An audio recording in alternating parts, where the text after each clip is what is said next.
Dan masih terkait dengan itu, perang punya dampak lingkungan jangka panjang di mana peneliti sejumlah negara mengkalkulasi emisi rumah kaca dan penggunaan bahan bakar dalam aktivitas militer. Komunitas internasional pun didesak untuk membuat aturan yang lebih rinci menanggapi dampak perang terhadap perubahan iklim.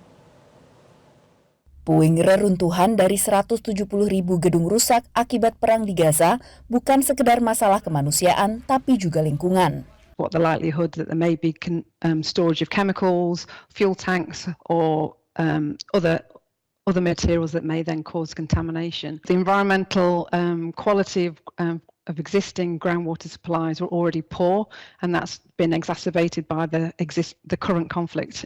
Para peneliti mencoba memperhitungkan dampak lingkungan dari perang di Ukraina dan Timur Tengah. Misalnya kebakaran hutan akibat perang dan polusi dari senjata adalah ancaman signifikan terhadap manusia, alam liar, dan ekosistem di Ukraina. Any ordnance which is explosive, when it explodes, it can set off new fires and it definitely produces more chemicals which come out. Penelitian terpisah di Eropa, Inggris, dan Amerika mencoba untuk menghitung emisi gas rumah kaca yang dihasilkan perang. Greenhouse gas emissions you don't measure directly, so you derive them from amount of fuel that has been used or the amount of fire. So we have different kind of sources.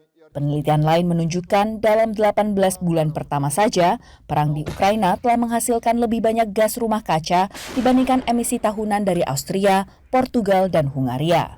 Secara umum dampak lingkungan dari perang sulit untuk bisa diukur, meski sejumlah negara diwajibkan untuk melaporkan emisi gas rumah kaca dari negara mereka oleh Konvensi Kerangka Kerja Perubahan Iklim PBB, namun data yang dikumpulkan tidak berfokus pada aktivitas militer.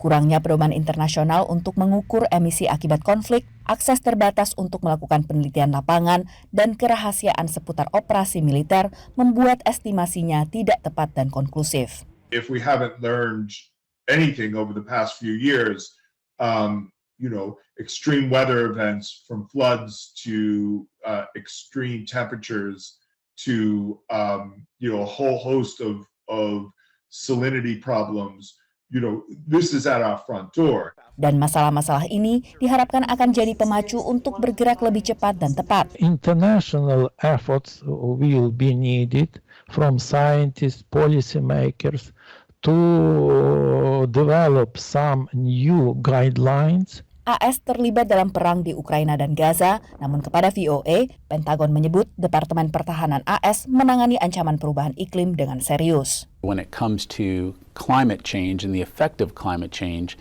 the department has been very clear to include referencing it in our national defense strategy that we as a U.S. military need to adapt and be ready to address the kinds of challenges that climate change presents. Bahkan dengan data yang terbatas, Conflict and Environment Observatory memperkirakan aktivitas militer global bertanggung jawab atas 5,5% emisi gas rumah kaca tiap tahunnya. Dari Washington DC, Virginia Gunawan dan tim VOA. Jelajahi cara baru mendapatkan informasi. Download Metro TV Extend sekarang.